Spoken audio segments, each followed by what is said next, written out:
नमस्कार, मैं हूं जूही वर्मा और आप देख रहे हैं कार्यक्रम संवाद, जिसमें आज हम चर्चा करने वाले हैं सिंगल यूज प्लास्टिक की। ये सिंगल यूज प्लास्टिक होता क्या है आखिर? आपने ये शब्द कई बार सुना होगा, अपने घरों में शायद चर्चा भी की होगी, लेकिन जाने अनजाने ऐसे बहुत से प्लास्टिक के सामान होंगे जो सिंगल यूज प्लास्टिक होते हैं और आप घर में उन्हें बकायदा इस्तेमाल कर रहे हैं, कभी अपने खाने की चीज़ों के साथ, कभी अपनी पीने की चीज़ों के साथ।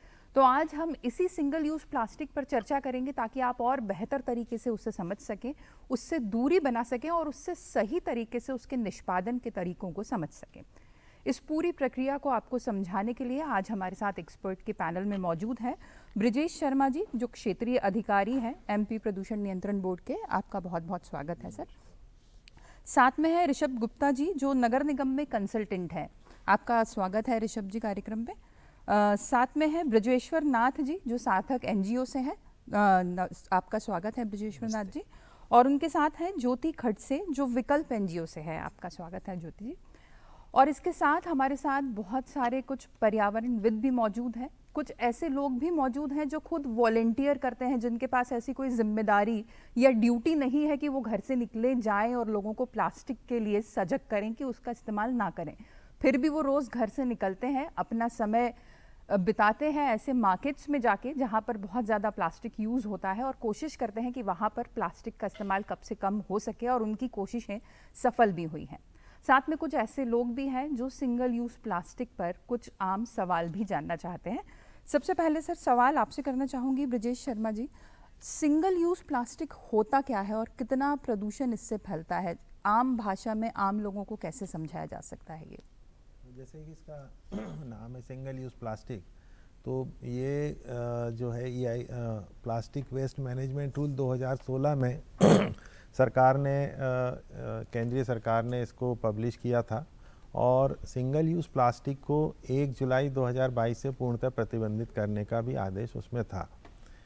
जैसे कि हम लोग जानते हैं कि हम लोग अक्सर हॉकर्स कॉर्नर पे या कहीं जाते हैं तो उस समय जो एक प्लास्टिक के चम्मच होते हैं या कटलरीज होती हैं, विशेषकर से जो सबसे ज़्यादा यूज़ होती हैं स्ट्रॉ होती हैं, और कुछ उसमें आइसक्रीम की जो बर्ड्स होती हैं, बर्ड्स इस तरीके के ईयर क्लीनिंग की, तो ये जो प्लास्टिक है जो एक बार यूज़ करके थ्रो कर देते हैं, ये बहुत भारी मात्रा में उत्पन्न भी हो रहा था, और इसकी जो मैनेजमेंट और हैंडलिंग थी वो एक बहुत बड़ी समस्या बन के सामने आ रही थी। तो फिर इसको 1 जुलाई 2022 से पूर्णतः प्रतिबंधित कर दिया। इसके उपयोग प्रतिबंधित किया था, तो निर्माण भी निश्चित रूप से इसका प्रतिबंधित हो जाना चाहिए था, जो कि नियम के अनुसार कहीं पे भी अगर होता है तो वो नियम विरुद्ध है और उस पर कार्रवाई करने का प्रावधान भी है। तो सामान्य रूप से जो आज हम कभी पहले जाया करते थे शादी में या कहीं उस तरह में, तो वहाँ पे ये इस तरीके का प्लास्टिक यूज़ होता था जो एक बार खाने के बाद उसको फेंक दिया जाता था। तो सिंगल यूज़ ही उसका एक जो था सबसे बड़ा ड्रॉबैक था, मल्टीपर्पज़ यूज़ नहीं था, और वो एक तरह से एक जो वेस्ट जनरेट होता था प्लास्टिक, वो प्रदूषण का कारण ऐसे बनता था क्योंकि वो उसको उठाया नहीं जाता था, उसका डिस्पोजल प्रॉपर नहीं होता था, और उसकी वजह से वो ड्रेन्स होते थे, नदी हो गए, तालाब हो गए, इस तरफ आज जो पड़ा रहता था, और उसकी वजह से तरह तरह की परेशानियां होती थी, क्लॉगिंग होती थी। हम लोगों ने जैसे देखा था कि बॉम्बे में एक बार बहुत ज़बरदस्त फ्लडिंग भी हुई थी, तो पता ये चला था कि वो निष्पादन ठीक से नहीं होने की वजह से ये सारी की सारी समस्या का जो मूल कारण था वो इसी तरीके का प्लास्टिक है।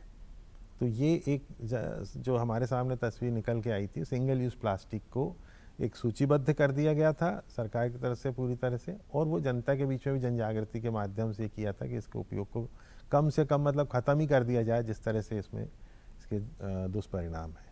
जी ऋषभ जी, आपसे जानना चाहूँगी मैं, जैसे आप नगर निगम से बिलोंग करते हैं, कंसल्टेंट है वहाँ पे, और ये एक ऐसी एजेंसी है जिसका आम लोगों से और हर तबके के लोगों से वास्ता पड़ता है। तो जब आपने सिंगल यूज़ प्लास्टिक के खिलाफ अवेयरनेस के लिए कोशिशें की होंगी, कुछ सिस्टम बनाए होंगे नगर निगम से, तो किस तरह के चैलेंजेस फेस किए होंगे उस वक्त पे? सबसे पहले तो नगर निगम भोपाल जैसे कि 1 जुलाई 2022 से पूर्णतः प्लास्टिक बैन हो चुका है, तो नगर निगम भोपाल ने सबसे पहले इसके ऊपर एक नोटिफिकेशन लाया जो सेंट्रल लेवल से और ministry of housing and urban affairs से लागू हुआ था। उसके बाद हमने उस नोटिफिकेशन के साथ मार्केट्स को 1 महीने का समय दिया। हमने 1 जून को एक ड्राइव स्टार्ट की कि आपको 1 महीने का समय देते हैं 1 जुलाई 2022 तक, जैसे कि पूर्णतः प्रतिबंधित होने वाला है। तो हमने उनको एक महीने का समय दिया और ये बोला कि आप 1 महीने में इसका उत्पादन जो है ख़त्म कर दीजिए, और जो इसका यूसेज है, जो आम लोग हम यूज़ करते हैं, इसको ख़त्म कर दीजिए। तो पहले तो हमने लोगों को समय दिया, उसके बाद हमने 15 दिन का एक अपनी खुद की ड्राइव चलाई। हमने ये देखा कि किस मार्केट में सबसे ज़्यादा प्लास्टिक यूज़ हो रहा है, उनको फिर पिनलाइज करने का काम किया। जैसे आज मैं बात करता हूँ कि अगर आप पहली बार अगर कोई प्लास्टिक यूज़ करता है तो उस पर 500 रुपये का फ़ाइन है या उस पर 200 रुपये का फ़ाइन है, डिपेंड करता है उसके यूसेज के ऊपर।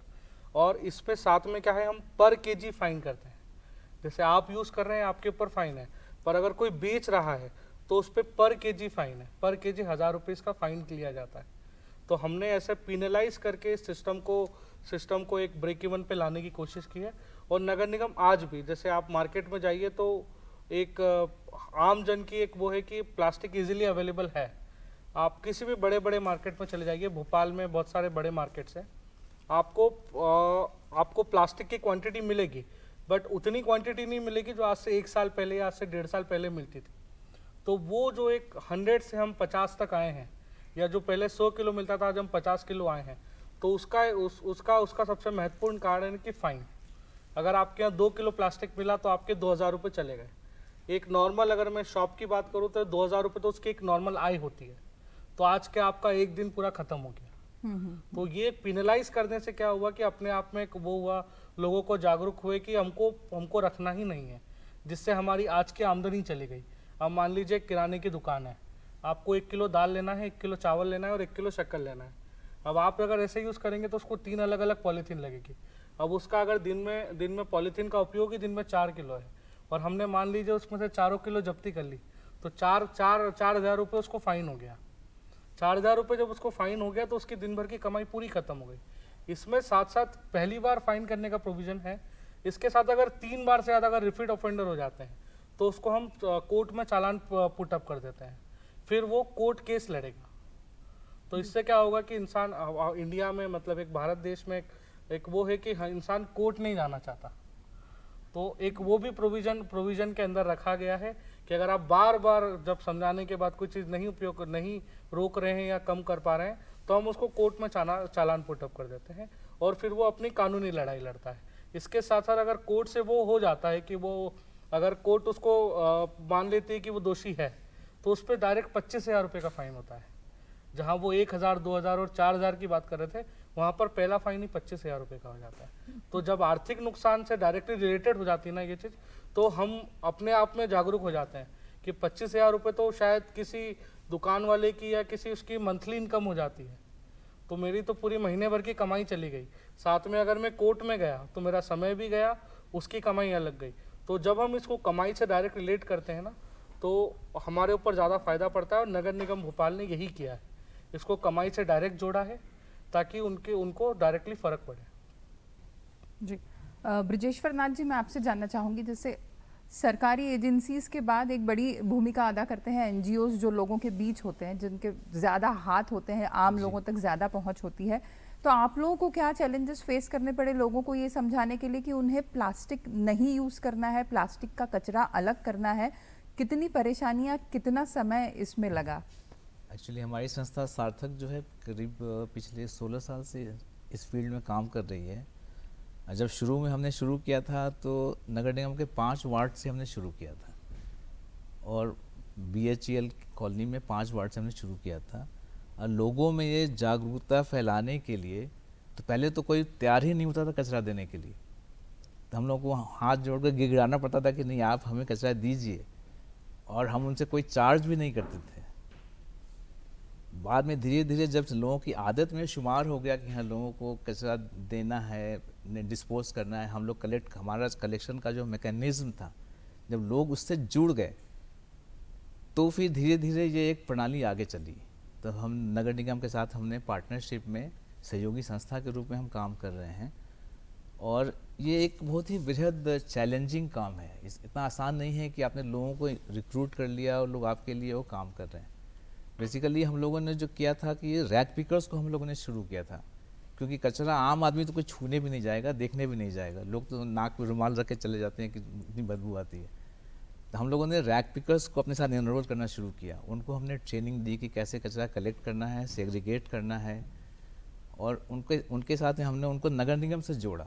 जी। तो नगर निगम रैक पिकर्स के लिए भी कुछ फैसिलिटीज़ देते हैं, जैसे हेल्थ चेकअप कैंप वगैरह कराते हैं हम लोग, उनके लिए इवनिंग क्लासेस भी चलाते हैं उनके बच्चों के लिए। तो पिछले 16 सालों से हम जो काम कर रहे हैं, तो रैक पिकर्स को लेकर जो हमने शुरू किया था, यही एक मॉडल था जिसको यूएनडीपी ने भी अप्रूव किया, और एक भोपाल मॉडल के नाम से काफ़ी देश भर में प्रचलित हुआ, अंतर्राष्ट्रीय स्तर पर भी प्रचलित हुआ। और हमारे जो संस्थापक है मिस्टर इम्तियाज़ अली, उन्होंने यूनाइटेड नेशंस में भी जाकर उन्होंने एक प्रेजेंटेशन दिया था इस मॉडल पे। तो 5 वार्ड से शुरू करते करते हम काफ़ी आगे बढ़े हैं, और हमने भी काफ़ी एक टेक्निकल फिनीज भी हमने डेवलप कर ली है, एक्सपर्टीज़ भी थोड़ी डेवलप कर ली है सेग्रीगेशन में। और जो चैलेंजेस हैं, लोगों को ट्रेन करना, रैक पिकर्स को ट्रेन करना, उनको एजुकेट करना, तो ये तो अभी भी जारी है। लोगों में रैक पिकर्स के बहाने ही हम भी जागरूकता लाने की कोशिश करते हैं, जागरूकता अभियान भी चलाते हैं। जैसे कि कोविड के समय में जो कि रैक पिकर्स, जबकि पूरा मूवमेंट बंद हो चुका था, तो रैक पिकर्स के लिए तो बहुत ही मुश्किल हो गई थी, तो हम लोगों ने उनके लिए फ्री राशन वगैरह देना शुरू कर दिया, CSR वगैरह फंड भी कहीं कहीं से मोबिलाइज़ किया ताकि रैक पिकर्स हमारे साथ जुड़े रहें। आज की डेट में मध्य प्रदेश में हम बात करें तो करीब 16 ULBs, अर्बन लोकल बॉडीज़ के साथ हम काम कर रहे हैं, म्यूनसिपल कॉरपोरेशन से। करीब 15,000 रैक पिकर्स हमारे साथ जुड़े हुए हैं, और इन्हीं रैक पिकर्स, ये हमारे वॉलंटियर्स हैं, उनको सार्थक कर्मी बताते हैं, सार्थक मित्र हैं, जो लोगों में जागरूकता भी फैलाते हैं, हमारे लिए काम भी करते हैं, और समाज के लिए एक अच्छा दायित्व निभा रहे हैं। और हमने जब ये शुरू किया था कलेक्शन का, तो उसको हम एक सेग्रीगेशन लेवल पे ले जाते हैं। शुरू में जब प्लास्टिक सेग्रीगेट करते हैं, तो जैसे आपने कहा सिंगल यूज़ प्लास्टिक की जो बात चल रही, तो जो प्लास्टिक जो नॉन रिसाइकलेबल है, जो रिसाइकिल नहीं हो सकता है, तो हमने एक एक्सपेरिमेंट के तौर पे पहले उसको सेग्रीगेट करके सीमेंट प्लांट्स को देना शुरू किया, क्योंकि और तो कोई यूज़ था नहीं, डिस्पोज करने का कोई मैकेनिज्म नहीं था। तो सीमेंट प्लांट्स को हमने देना शुरू किया, हमसे कोई चार्ज भी नहीं ले रहे थे, सिर्फ ट्रांसपोर्टेशन उनको बेयर करना पड़ता था, और अपने यहाँ वो ईंधन के रूप में इसको यूज़ करते हैं। तो उनके लिए भी एक था कि जो भी एनर्जी कॉस्ट उनको लगती है, तो उनके जो भट्टे में, तो यहाँ पे कम से कम तक जो भी इस तरह का जो प्लास्टिक हम भेजते थे, तो उनके लिए भी एक थोड़ी सी सेविंग थी। तो अब आप देखिए कि भोपाल में पर डे मेरे ख्याल से ऋषभ जी पता में करीब 850 मीट्रिक टन पर डे कचरा कलेक्ट होता है। उसमें से मान लीजिए कि हम 9% भी मान लीजिए कि उसमें ये सिंगल यूज प्लास्टिक है, तो इसको मान लीजिए सीमेंट प्लांट में भेजते हैं, तो इससे सब्सटैंशियल अमाउंट, सब्सटैंशियल वॉल्यूम है जो हम बहुत सारे सीमेंट प्लांट्स में भेजते हैं, जहाँ पर उसको डिस्पोज करते हैं। और जो कुछ बच जाता है तो हम रोड डेवलपमेंट कॉरपोरेशन को भी देते हैं, जो उसको सीमेंट मिक्स में यूज़ करते हैं रोड लेइंग के लिए भी। तो ये एक निष्पादन का एक ये तरीका है, बट ये भी बहुत एक फुल प्रूफ नहीं है। और सीमेंट प्लांट्स भी आजकल तो सीमेंट प्लांट्स भी इतनी ज़्यादा फ्लडिंग हो गई है कि कभी तो वो भी मना कर देते हैं कि हमें नहीं चाहिए जी। बट ज्योति जी, आपसे जानना चाहूँगी, आप चूंकि एक महिला भी हैं, होम मेकर की भूमिका में भी हैं, NGO भी हैं जो बहुत एक्टिव भी रहती होंगी बाहर, पन्नियाँ इकट्ठा करना तकरीबन हर गृहिणी का शौक होता है और हर जगह मिल जाएंगी वो गृहिणियाँ। तो जब आप निकलती हैं समझाने के लिए, जागरूकता लाने के लिए, तो इस तरह की महिलाओं को कैसे कन्विंस करती हैं कि पन्नियों से बेहतर है कि वो कपड़ों के थैले यूज़ करें, या घर में जब डिस्पोजेबल लाते हैं तो प्लास्टिक के कांटे, चम्मच, चाकू केक काटने के लिए जो आते हैं उसकी जगह वुडन भी आने लगे हैं, अब उनका ज़्यादा यूज़ किया जाए। ये सब कन्विंस करने में कितना आपको, खास तौर से गृहिणियों के लेवल पे कितनी मुश्किल आती है? मुख्यतः जो गृहिणियाँ हैं वो रूट से जुड़ी हुई हैं और मोस्टली धार्मिक है, अपनी सनातन परंपरा को जानती हैं। इस तरीके से उनकी शुरुआत ही हमें इस तरीके से करनी होती है कि हमारे जो सनातनी हैं या जो पत्तियों से बने हुए जो दोना पत्तल होते हैं, आप उसको यूज़ करिए, क्योंकि ये हमारा पहले से ही हमारे सनातन में इंक्लूडेड है कि अगर ये कचरा सेग्रीगेट अलग से हमें ना भी करना पड़े तो ये जहाँ है, जिस जगह पे है वहीं पर हो जाएगा। आप मिट्टी में डाल देंगे, वो फर्टिलिटी बढ़ जाएगी उसकी। इस तरीके से हम शुरू करते हैं। अगर आपको कुछ बॉटल्स हैं, डब्बे हैं या बाल्टीज़ हैं, वो निकल रही हैं घर में, तो हमें सेग्रीगेट नहीं कर पा रहे हैं, तो उसे हम प्लांटेशन में यूज़ कर लें, हम जो किचन गार्डन है उस तरीके से हम डेवलप कर लें। सेम जैसे मटके हैं तो हम उसमें कोई प्लांट डेवलप करके थोड़ा सा 4-5 साल का कर दें और कहीं पर हम लगा दें। तो इस तरीके से सबसे पहले तो उनका जो पास्ट हमारा रहा है उसमें कचरा कहीं भी नहीं था, तो उसी वहीं से हमें शुरू करना होता है और हम लोग इस तरीके से ही काम करते हैं। और इसमें हम लोगों ने जो ये भंडारे होते हैं, तो होता क्या, ये गांव में होते हैं, आउटर्स में होते हैं, कई बार उनका सेग्रीगेशन उस तरीके से नहीं हो पाता है। तो हम जो हमारी जो संस्था है वो पर्टिकुलर जो दोना पत्तल पत्तियों से बने हुए होते हैं या बायोडिग्रेडेबल होते हैं, वहाँ हम उनको प्रमोट करते हैं कि आप इनको यूज़ करें। आप अलग से इसको सेग्रीगेट नहीं भी कर पाए तो आपकी अगर ज़मीन में भी चले गए हैं तो ये फर्टिलिटी को बढ़ाएगा, ये खराब नहीं करेगा जी। तो इस तरीके से हम सभी को समझाने का प्रयास करते हैं। इवन अगर आपकी जो साड़ियाँ हैं बड़े, इवन कुछ महिलाएं तो हमारे इस तरीके से काम कर रही हैं कि उनको हमने प्रॉपर याद दिलाया है कि जो गोदड़ियाँ होती थी जो सुई से वो सिलते थे प्रॉपर, तो हमने जो कुछ डिज़ाइनर बहुत शिल्प में बहुत महारत रखती हैं महिलाएं जो घर में है, तो उन्होंने पर्टिकुलर इस पे काम किया है और इतनी सुंदर सुंदर उन्होंने गोदड़ियाँ जिसको बोलते हैं, जो बच्चे होते हैं झूले में यूज़ होते हैं, उस पे बहुत अच्छे से काम करती हैं। और महिलाएं इस चीज़ को बहुत अच्छे से समझती हैं और उनके घर में जो सामान आता है वो उन्हीं के परमिशन से आता है, तो वो वहीं से शुरुआत है। वो अपने बच्चों को भी उस तरीके से संस्कार देती हैं और वो अपने घर के मैनेजमेंट को भी वैसे ही संभालती हैं। तो हम लोग इस तरीके से ही काम करते हैं। जी, हमारे साथ ऑडियंस में भी कुछ जानकार लोग बैठे हैं। सबसे पहले हम बात करेंगे प्रीति खरे जी से, जो पर्यावरणविद भी हैं। प्रीति जी, आप पर्यावरण के लिए काम करती हैं। वैसे तो प्रदूषण नियंत्रण से भी जुड़ा हुआ सवाल है, पर पर्यावरण को कितना खतरा आप देखती हैं इस पॉलीथीन से? और सेम सवाल आपसे भी करना चाहूँगी, जब जागरूकता के लिए आप निकलती हैं तो ये पर्यावरण और पन्नियों का जो एक दूसरे से वो नाता है नुकसान का, वो कैसे आप वहाँ समझा पाती हैं? देखिए, पर्यावरण और ये नो प्लास्टिक लाइफ के ऊपर मैं काफ़ी सालों से काम कर रही हूँ और मैं स्पेशली काम करती हूँ छोटे बच्चों के साथ। तो बहुत सारे स्कूल्स में मैंने वर्कशॉप्स करी हैं, से नो टू प्लास्टिक वाले वर्कशॉप्स। तो जब बच्चे इस चीज़ को सीखते हैं, जैसे ज्योति मैडम ने बोला कि महिलाएं जब इस चीज़ को अडॉप्ट कर लेती हैं तो वो पूरी फैमिली में आ जाता है। तो सेम वे अगर हम बच्चे के दिमाग में चीज़ बिठा देते हैं कि ये चीज़ बहुत नुकसान वाली है और आपके भविष्य के लिए खतरा है, this is not bad for your mummy और पापा, this is bad for you, तब फिर वो जब अपने पेरेंट्स को कन्विंस करता है तो दैट बिकम्स मोर इफेक्टिव। तो एक तो ये तरीका हम शुरू से मेरा रहा है, मैंने भोपाल के कई स्कूलों में इस तरह के वर्कशॉप्स करे हैं। और दूसरा है कि करीब 6 से 7 साल पहले फ्राइडेज फॉर फ्यूचर सभी यहाँ जानते होंगे, जो ग्रेटर थम्बर्ग ने स्टार्ट करा है ये एक मूवमेंट।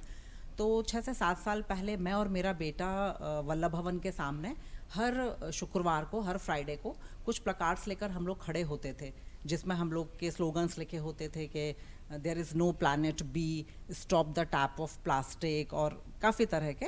तो 2 फ्राइडे तो हम लोग बस खड़े रहते थे और कोई सब हम लोगों की तरफ देखते थे, उनको भी समझ में नहीं आता था कि हम यहाँ क्यों खड़े हैं। फिर धीरे धीरे लोग हमारे पास आकर पूछते थे, आप लोग कुछ मांग रहे हो क्या, कुछ डोनेशंस चाहिए हैं क्या, कुछ। And my son was in 8th standard that time.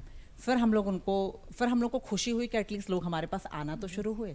फिर हम लोगों ने उनको समझाया कि क्या है कार्बन फुटप्रिंट तक तो खैर जाना बहुत दूर की बात था, बट हाँ, सिंगल यूज़ प्लास्टिक जो कि बहुत जल्दी समझ में आ जाता है लोगों को, तो वहाँ से लोगों को कनेक्ट करना शुरू करा। ये हम लोगों का फ्राइडेज फॉर फ्यूचर करीब 1.5 से 2 साल हम लोगों ने हर फ्राइडे को हम लोग ये करते थे। इसमें काफ़ी रैलीज निकाली, फिर धीरे धीरे हमारे साथ कॉलेज के स्टूडेंट्स जुड़े, धीरे धीरे स्कूल के स्टूडेंट्स इसमें जुड़े। लोगों को समझ में आया कि हाँ, मतलब सिंगल यूज़ प्लास्टिक हमारे ही जीवन के लिए खतरा है। फिर उसमें हम लोग ने बहुत सारे तरीके निकाले। हो सकता है यहाँ जितने लोग बैठे हैं उन्होंने अगर वो मेरा एक वीडियो देखा हो छोटा सा, जिसमें जो घर में छोटे छोटे प्लास्टिक आते हैं जिनको हम लोग डिस्कार्ड प्रॉपरली नहीं कर पाते हैं, तो वो एक सजेशन था कि किसी एक बॉटल में 1 लीटर के प्लास्टिक की ही बॉटल में हम उसको डंप करते जाएं और उसको प्रेस करके एक बॉटल के अंदर बहुत सारा आपका 3 से 4 महीने का प्लास्टिक एक बॉटल में इकट्ठा हो जाता है।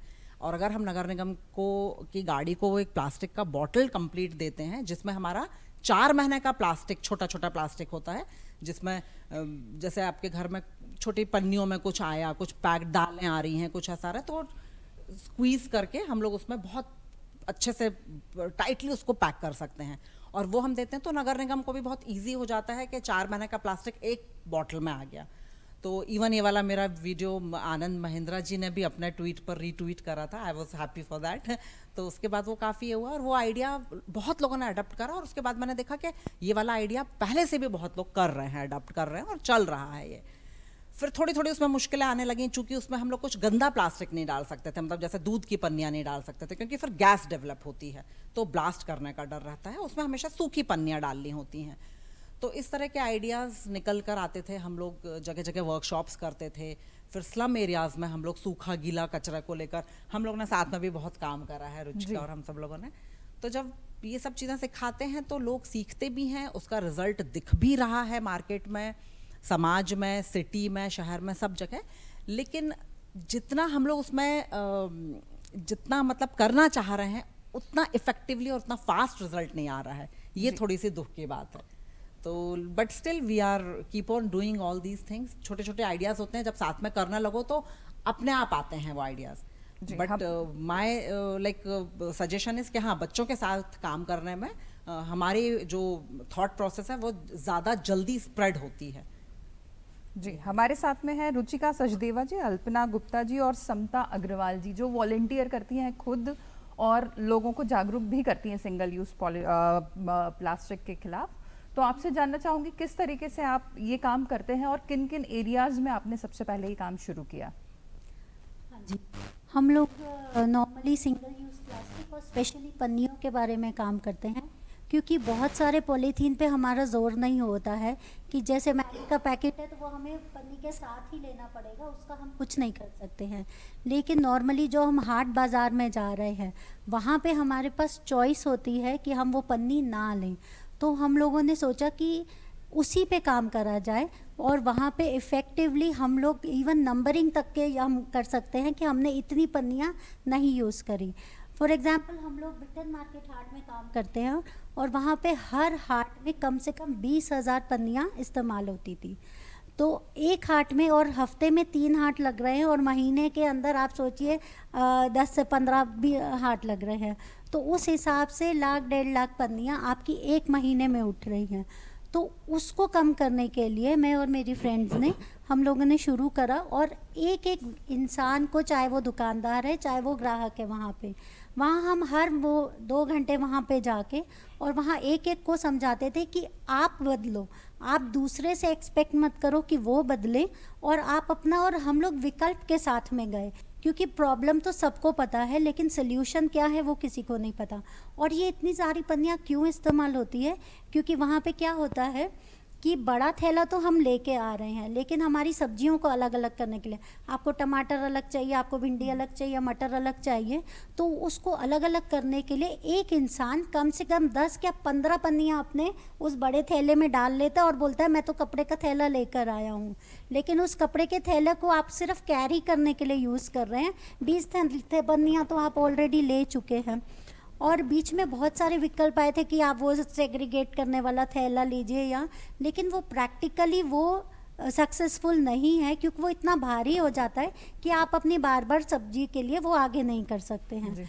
तो इसका हमने सोल्यूशन निकाला कि हमने बोला आप एक बड़े थैले के साथ 8 से 10 छोटे कपड़े के थैले भी लेकर आइए। उससे क्या होगा, जैसे आपने भिंडी देनी है तो आपने अपना वो छोटा वाला थैला जो कि सिर्फ इतना साइज़ का होगा, उसको आपने दिया कि मेरी भिंडी आप इसमें डाल दीजिए, और वो बहुत कन्वीनियंटली वो भिंडी वापस आपने अपने थैले में डाल ली। और जब आप घर गए हैं तो वो थैलियाँ इतनी अच्छी होती हैं कपड़े की कि चाहे तो आप अपनी डायरेक्ट फ्रिज में भी रख सकते हैं, या आपने अपना जहाँ बड़ा थैला रखा है अगले हाट के लिए आपने वही अपना फिर से तैयार करके रख दिया। तो ये अल्पना जी से उनके अनुभव जानना चाहूँगी। एक्चुअली जो रुचिका जी ने बोला है, हम लोग सब साथ में ही काम करते हैं, और ये पॉलीथीन एक बहुत बड़ी समस्या है। हम लोग 2 साल से हाट में काम कर रहे हैं। उसका यह 1 मई को मेयर मैम ने प्रस्ताव पारित किया था कि बिटन हाट में पॉलीथीन टोटल बैन होगी। ये हम लोगों का जो 1 साल का प्रयास था उसको देखते हुए उन्होंने किया था, और हमने कहा था क्योंकि हमारा ये इंडिया है तो बिना चालान के या बिना पनिशमेंट के नहीं सुधरता है। तो हमने ये वहाँ उनसे किया था कि सिर्फ ग्राहक पर भी पेनल्टी होगी और दुकानदार पर भी, क्योंकि सिर्फ दुकानदार ही क्यों जाए, क्योंकि जो वहाँ जो बैठता है वो बहुत गरीब होता है। अगर अभी जैसे सर नगर निगम हमारे साथ चलता है पूरा, तो नगर निगम में दुकानदार पे जब पेनल्टी लगाता है वो बोलता है कि मैम ग्राहक ने मांगा था इसलिए मुझे देना पड़ रहा है। तो हम एक एक ग्राहक को समझाते हैं कि आप इनका रोज़गार भी ख़राब मत करिए, आप कपड़े का थैला लेके आइए, उसमें सब्जियां लेके जाइए। तो आप यकीन नहीं करेंगे कि हमारे 2 महीने के प्रयास में बिट्टन हाट के अंदर पॉलीथीन टोटल बंद था। जी मतलब टोटल बंद था, और वहाँ पर सब हम लोगों ने जो पॉलीथीन कौन सा वाला जी इकोथिन हम लोगों ने स्टार्ट कराया था, सिंगल यूज जो 0 माइक्रोन वाला प्लास्टिक है वो टोटल बंद हो गया था, और माइक्रो वो वाला चल रहा था। तो वहाँ लोग भी खुश थे बहुत कि आज हमें बिट्टन, मतलब हमको लोग मिलते थे बोलते कि बिट्टन में पॉलीथीन नहीं मिल रहा है। और हम लोग कम से कम तो नहीं 20,000 कपड़े के थैले बिट्टन हाट में बांट चुके हैं, जी जो जी, हमें जी। स्कूलों के बच्चों ने इकट्ठे किए थे। जी समता जी से भी जानना चाहूंगी, आपके साथ मिलके ही काम करते हैं। एक कहावत कही जाती है कि चैरिटी बिगिंस एट होम, वैसे ही चेंजेस भी घर से आते हैं। तो आप लोगों ने मार्केट में जाके इतने चेंजेस लाए, उससे पहले अपने घर में आप लोग क्या बदलाव लेकर आए जिसे एक नज़ीर बनाकर वहाँ पेश कर सकें? सबसे पहले मैं 2 लाइन कहना चाहूँगी।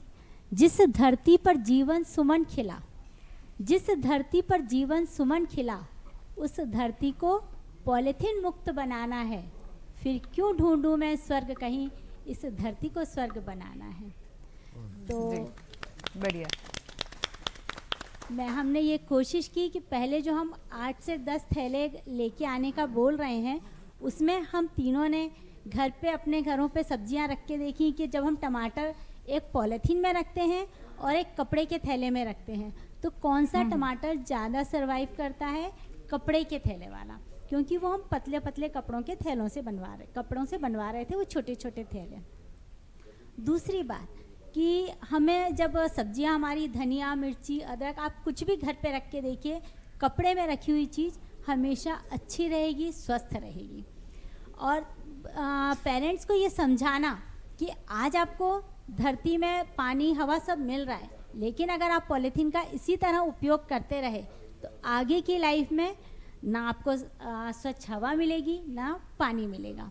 क्यों? क्योंकि धरती पर पॉलीथीन बिछ जाएगी तो पानी ज़मीन के अंदर भी नहीं उतर पाएगा। जी तो इसलिए पेरेंट्स को ये समझना, कस्टमर को ये समझना बहुत ज़रूरी है कि हम अगर धरती पर पॉलीथीन का बहिष्कार करेंगे तो हम सिर्फ अपने लिए नहीं, अपने बच्चों के लिए ही ये काम कर रहे हैं।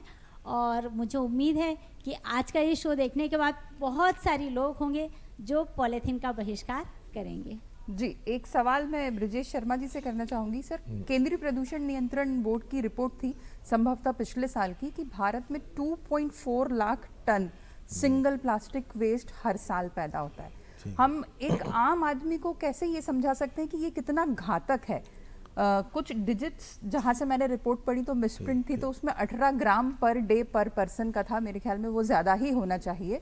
तो ये कितना नुकसान अपनी धरती को, अपने रहने की जगह को, स्पेसिफिकली आसपास के एनवायरनमेंट से हम कनेक्ट कर पाए तो कितना नुकसान पहुंचा रहे हैं? नहीं, मैं सबसे आज बड़ा अच्छा लगा आप लोगों की बात सुन के। एक्चुअली जो शासकीय स्ट्रक्चर है इसको बंद करने का, वो तो अपनी जगह है और उसमें प्रतिबंधित भी हो चुका है 1 जुलाई 2022 से पूरी तरह से। और ईपी एक्ट 1986 में उसमें बहुत ज़बरदस्त प्रावधान है, उसमें अगर कोई पाया जाता तो उसके विरुद्ध कार्रवाई के।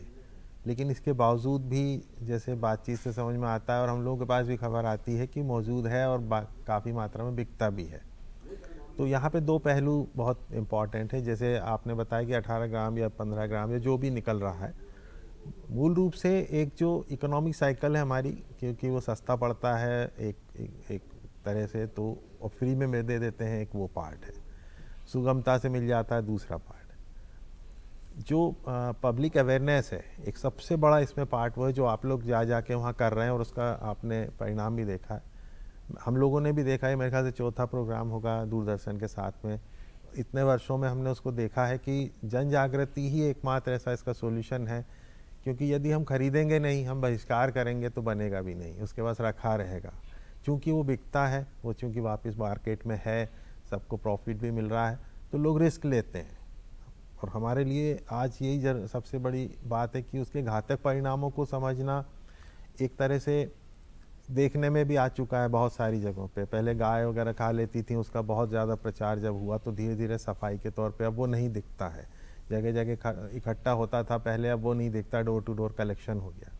थोड़ी सी गुंजाइश बची हुई है जिसको अगर हम इसी प्रयास से करेंगे, आप लोगों ने बहुत अच्छा लगा मुझे सुन के, मतलब ये प्रयास वास्तव में बहुत ही एनकरेजिंग है और विशेष रूप से आपने बिना किसी उद्देश्य को ध्यान में रखते हुए, प्रकृति और पर्यावरण को ध्यान में रखते हुए किया। अगर इसी प्रकार से हम लोग करते हैं, बढ़ते हैं आगे, तो हमें कोई सरकारी आंकड़ों की ज़रूरत नहीं पड़ेगी समझने की या देखने की। शासकीय जो नियम कायदे कानून है वो अपनी जगह हैं। हम उसमें ये इंश्योर जरूर कर सकते हैं कि अगर आपको कहीं लगता है कि कहीं बन रहा है या किसी तरह से कोई फैक्ट्री है या जिस तरह से, तो आप हमको सूचित करेंगे तो हम निश्चित उसको बंद कराएंगे। जो रिकॉर्ड पे है उसके अनुसार हमको जो भी जानकारी थी वहाँ मध्य प्रदेश में बंद है। पर ये जो इसका उत्पादन है ये बहुत छोटे पैमाने पे होता है, बहुत थोड़ी सी जगहों पे आ जाता है, इसलिए ये किसी तरह से चल रहा है। इसमें भी अगर लोग ईमानदारी से खबर करेंगे, शासकीय कार्यालयों में नगर निगम को भी बताएंगे, तो छापामारी कार्रवाई के थ्रू, या अगर उत्पादन हो रहा तो उत्पादन के माध्यम से भी इसको हम रोक सकते हैं। इसके परिणाम तो बहुत घातक है, इसमें बहुत ज़्यादा हमको समझाने की ज़रूरत नहीं, हम लोग देख चुके हैं, लगातार हम देखते हैं। अगर एस्थेटिक पॉइंट ऑफ व्यू से देखते हैं तो भी गंदा दिखता है, और दूसरे इसके परिणाम है वो भी ये है कि आजकल एक थोड़ा सा जानकारी पे बताता हूँ कि आजकल लीचिंग भी हो जाती है, प्लास्टिक लीच होके पानी में भी आता है। पहले ये धारणा नहीं थी, लेकिन अभी US EPA ने इसको आइडेंटिफाई कर लिया है। अब हमारे यहाँ भी उपकरण आ जाएंगे, तो यदि हम प्लास्टिक में पानी रखते हैं तो प्लास्टिक लीच होता है, तो उसके दुष्प्रभाव निश्चित रूप से कैंसर के रूप में या तमाम बीमारियों के रूप में होते रहे होंगे। हमें नहीं पता था, हम आज तक उपयोग करते रहे। तो ये आने वाले समय के लिए एक हमारे बहुत ही एक स्पष्ट संदेश भी है। तो प्रयास इसी तरह से होना चाहिए कि सब मिलजुल के करें, और विशेष करके आप लोगों के जो प्रयास थे ये तो सबके सामने आना चाहिए, ताकि और लोग निकल के आएँ और उस तरह से इसको कार्रवाई कर सकें। ऋषभ जी, आपसे जानना चाहूंगी, जैसे हमारी पहले भी चर्चा हो रही थी, एक चीज़ पूछना चाह रही थी, क्योंकि हमारे साथ ये प्रॉब्लम बहुत आती है। लोग बोलते हैं कि आप फैक्ट्रियाँ बंद कराइए, बिल्कुल। तो हम ये सर कह रहे हैं बिट्टानाट में हम बहुत समय से काम कर रहे हैं, तो हम ये चाहते हैं कि होल सेलर उस हाट के अंदर ही ना घुसें, उनको हम कैसे रोक सकते हैं? हाँ, देखिए इसमें जो है नगर निगम सीमा के अंदर सॉलिड वेस्ट चूँकि ये क्रिएट होता है, तो नगर निगम को चालान ऑन स्पॉट चालान बनाने की जिम्मेदारी मिली हुई है। वो करते भी हैं, हम लोग भी साथ में जाते हैं। एक पोर्टल भी CPCB ने ऑनलाइन बनाया हुआ छापेमारी का, और जिस तरह से पेनाल्टी अभी आप बता रहे थे, हो रहा है। नगर निगम की 15 लोगों की टीम हमारे साथ रहती है, वो हर हाट में आती है, उसके बावजूद भी वहाँ मिलता है। नहीं तो इसमें ये हम नहीं समझ पा रहे कि हम उसे कैसे बंद करें। हाँ, नहीं, ये उत्पादन यहाँ पे हमारे क्षेत्र में नहीं होता है, क्योंकि हम लोगों ने जगह जगह, और हम लोग बार बार कहते हैं कि हमको कहीं से भी इन्फॉर्मेशन दीजिए आप, तो हम लोग जाके पक्का आपको गारंटी बताते हैं कि हम लोग पास नियम के अनुसार कार्रवाई करने के प्रावधान है। उत्पादन हम लोग नहीं होने देंगे। जी, थोड़ा सा रोकना चाहूंगी, ये चर्चा हम जारी रखेंगे। वक्त हो चुका है एक विराम का, विराम के पास फिर लौटेंगे और फिर ये चर्चा आगे जारी रहेगी।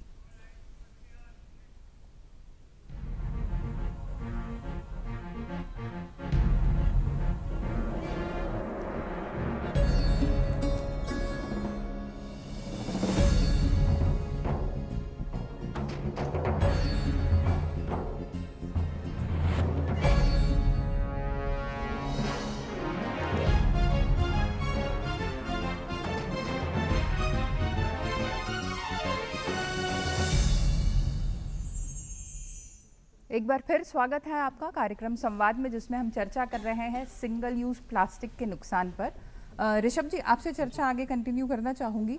पहले जब हम लोग कार्यक्रम से पहले चर्चा हो रही थी, आपने काफ़ी चीज़ें बताई थी कि नगर निगम ने क्या इंतजाम किए हैं हर जगह।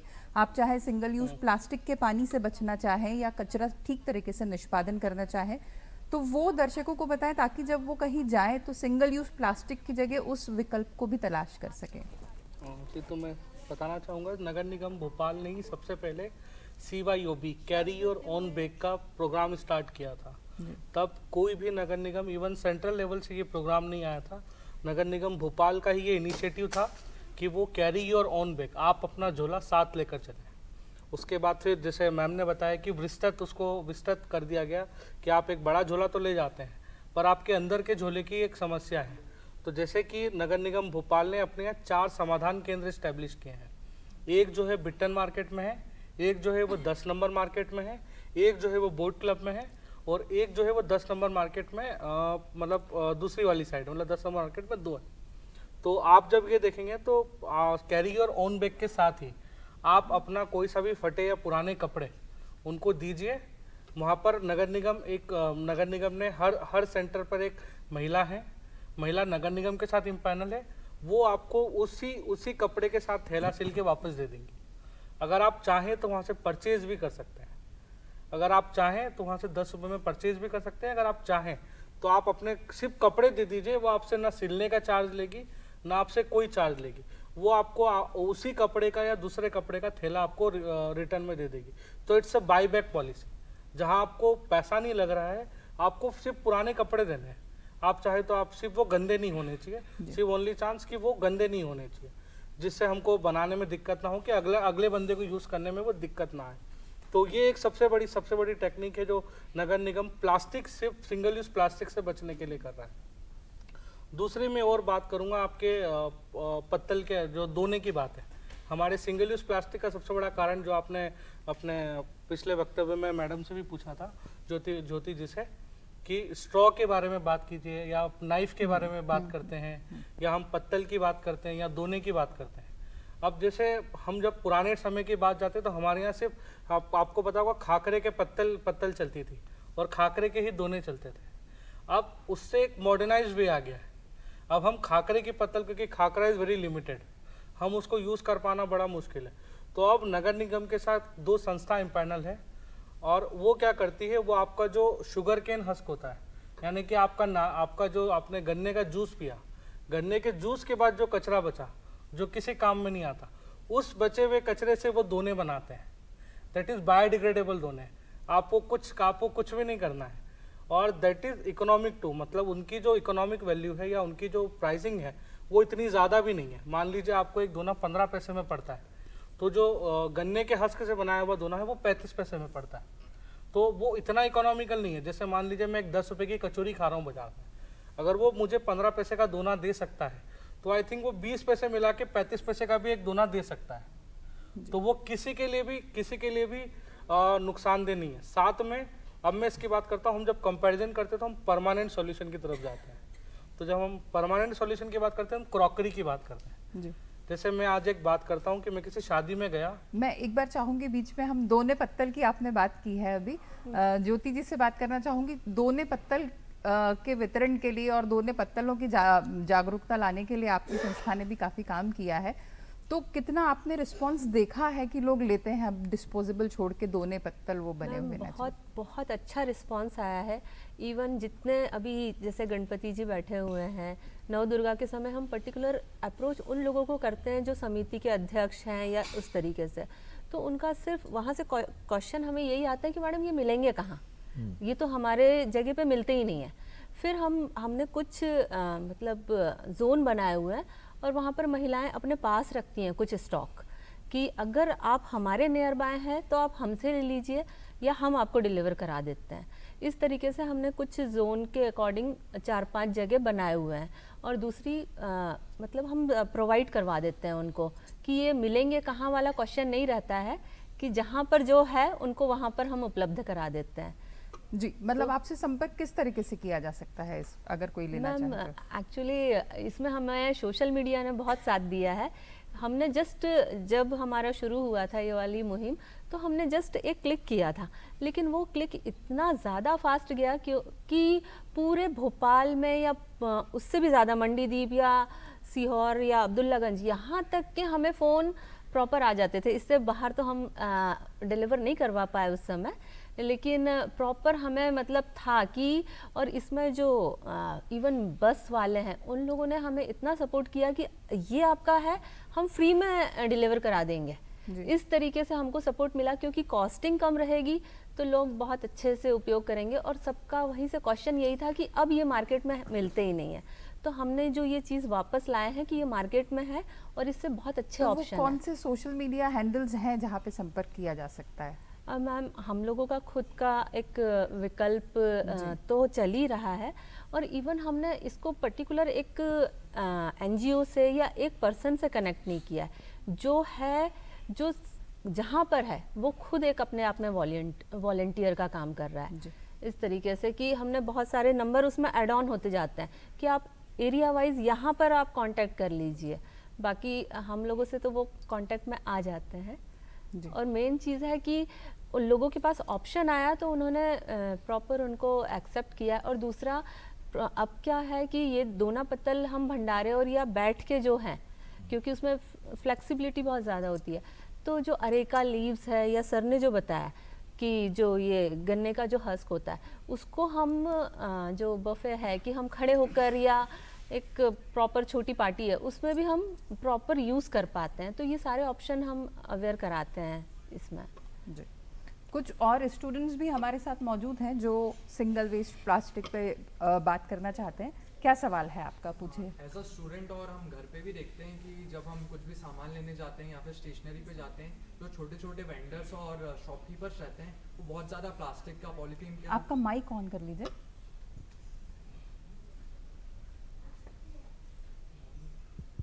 जी, पूछिए, कंटिन्यू करिए आपका सवाल। तो हम जब भी जाते हैं किसी शॉप पे मतलब स्टेशनरीज पे, तो जो छोटे छोटे वेंडर्स रहते हैं, शॉपकीपर्स रहते हैं, वो अभी भी बहुत ज़्यादा प्लास्टिक रैपर्स, पॉलीथीन्स का यूज़ करते हैं, क्योंकि बहुत सारे जो कंज्यूमर्स रहते हैं वो अपना खुद का बैग नहीं लाते हैं। तो एज अ शॉपकीपर्स के लिए उन्हें क्या सब्स्टिट्यूट यूज़ करना चाहिए और क्या मेजर्स लाना चाहिए ताकि वो पॉलीथीन्स हटा पाएँ, और उनकी जगह क्या सब्स्टिट्यूट्स लाना चाहिए? तो इसमें पहले तो क्लोथ पेपर एक वर्ड यूज़ करते हैं।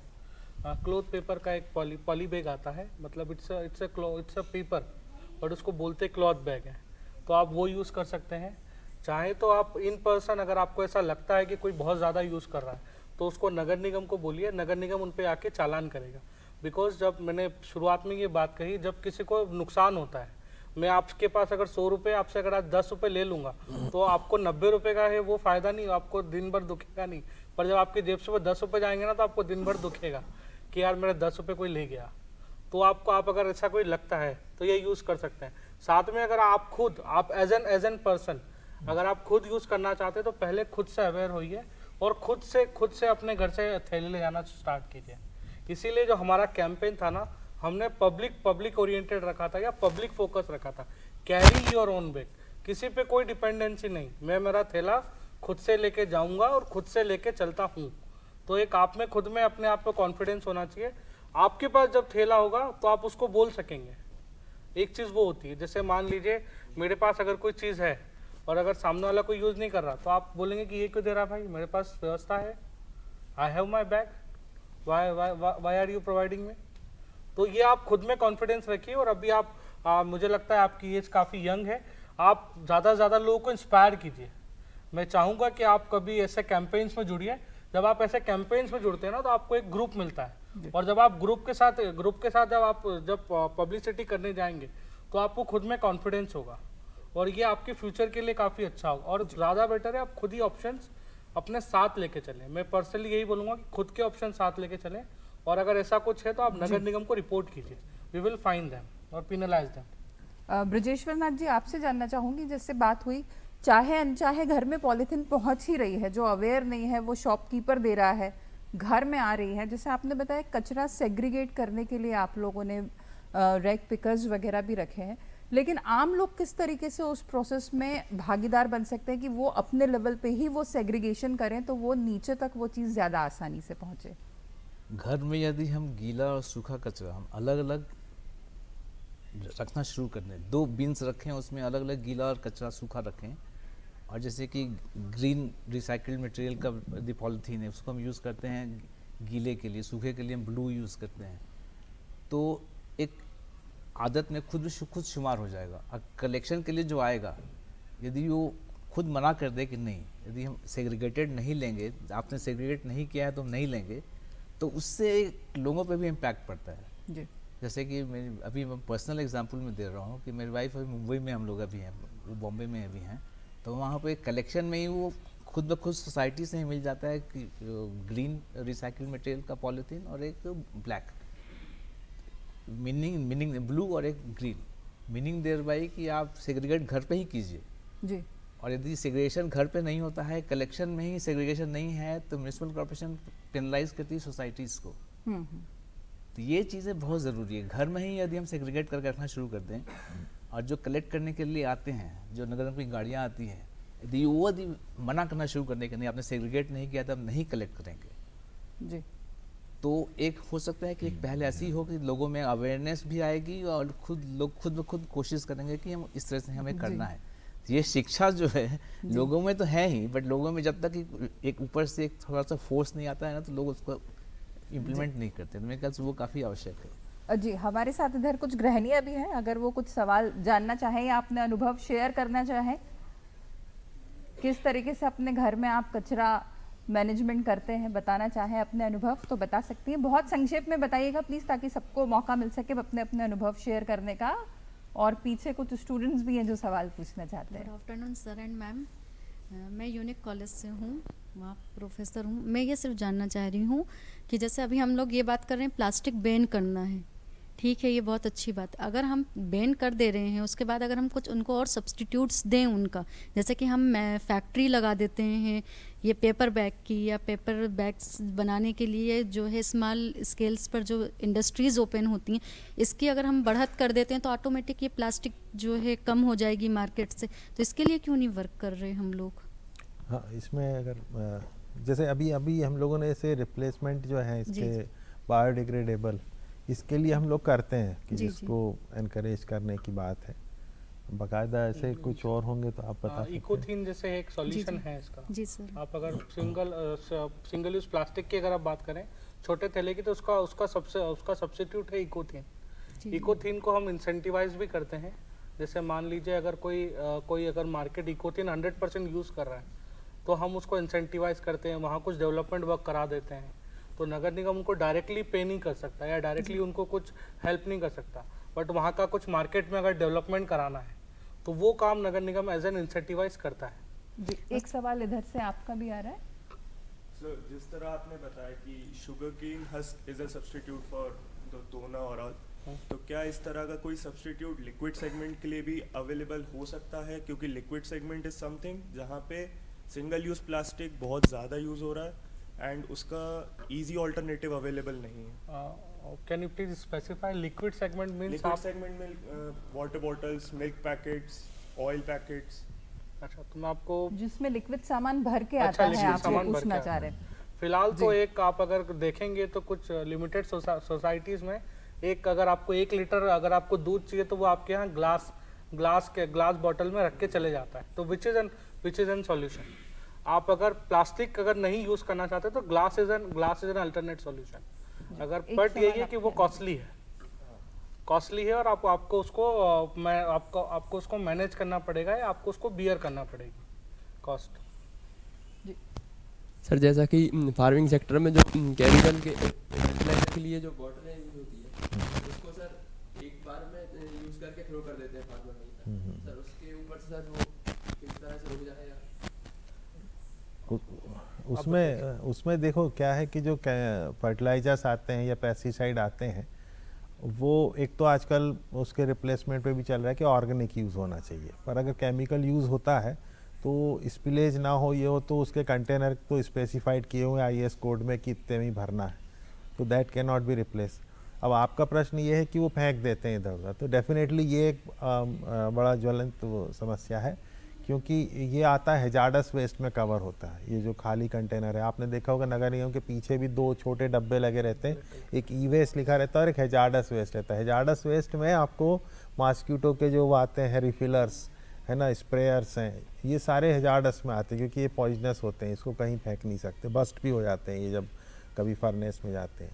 तो ऐसे ही वहाँ पे अगर ग्रामीण क्षेत्र में है तो ये एक बड़ा अच्छा प्रश्न है आपका, इसको वहाँ पे करना चाहिए कि वो कहीं ना कहीं उसको सुरक्षित रूप से वो करें, और फिर वो जैसे एक रैमकी की साइट यहाँ पे हैजार्डस वेस्ट की साइट है पीतमपुर धार में, या फिर हैजार्डस को न्यूट्रलाइज करने की प्रक्रिया वो ज़रूरी होती है। तो ये निश्चित एक अच्छा प्रश्न आपने यहाँ किया है। ऋषभ जी, बहुत संक्षेप में, बहुत कम समय है क्योंकि पानी की बोतलों की बात हुई है। पानी की एक बोतल खरीद के लोग अक्सर पानी पीते हैं, फिर वो घरों में बहुत दिनों दिन चलती है, वो कितनी नुकसानदायी है और उसका डिस्पोजल कैसे किया जा सकता है? बहुत संक्षेप में ये जरूर मेरी रिक्वेस्ट रहेगी। 2 पॉइंट पे मैं आंसर दूंगा जी। पहली बात, सर ने ऐसे बताया, पिछले साल एक रिपोर्ट आई थी जिसमें बात कही गई है कि प्लास्टिक भी लीचिंग होती है, यानी कि प्लास्टिक घुल के आपके पानी में जा रहा है और दैट इज कार्सिनोजेनिक, उससे कैंसर होता है। इसके बाद ये हुआ कि सारी प्लास्टिक की बोतलों में एक एक्सपायरी डेट आने लगी। अगर आप देखिएगा प्लास्टिक की बोतल तो उसमें पानी की एक्सपायरी नहीं होती, पानी कभी भी एक्सपायर नहीं होता है, वो प्लास्टिक बोतल की एक्सपायरी होती है। आप उस डेट तक उस प्लास्टिक को यूज़ करना सेफ होता है, आप उस डेट तक प्लास्टिक को यूज़ कीजिए। साथ में अगर आप ये नीचे देखेंगे प्लास्टिक की बोतल पे एक रिसाइकल का सिंबल होता है 3 एरोस, साथ में उसमें नंबर्स होते हैं 1 2 3 4 5 6 7 तक, तो उससे ये पता लग जाता है कि ये प्लास्टिक की बोतल कितनी बार टोटल रिसाइकल हो सकती है। तो आप ये 2 चीज़ अगर प्लास्टिक की बोतल खरीदते हैं और बार बार रीयूज़ करते हैं तो सिर्फ आप उसकी एक्सपायरी डेट देख के उसके बाद उसको डिस्पोज कर दीजिए, और डिस्पोज कहाँ कर दीजिए, नगर निगम के वाहन में, कहीं और बाहर ना फेंकिए। जी, तो हमारे साथ एक्सपर्ट्स थे जिन्होंने सिंगल यूज़ प्लास्टिक पर जानकारी दी, और कुछ ऐसे लोग भी हैं जो वॉलंटियर भी कर रहे हैं। तो मैं चाहूँगी एक बार सब लोग उन लोगों के लिए तालियां ज़रूर बजाएं जो वॉलंटियर करने खुद घर से बाहर निकल रहे हैं और अपना समय सबको देते हैं।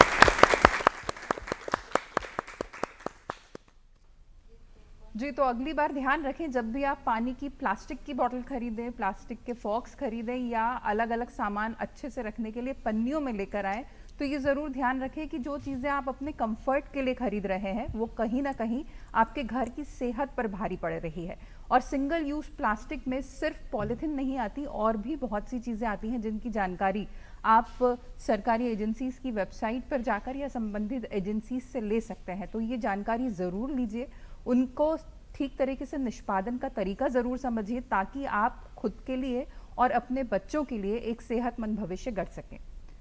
तो कार्यक्रम संवाद में अगले टॉपिक के साथ फिर आपसे मुलाकात होगी, और इस कार्यक्रम को आप शनिवार दोपहर 1 बजे देख सकते हैं दूरदर्शन NP पर।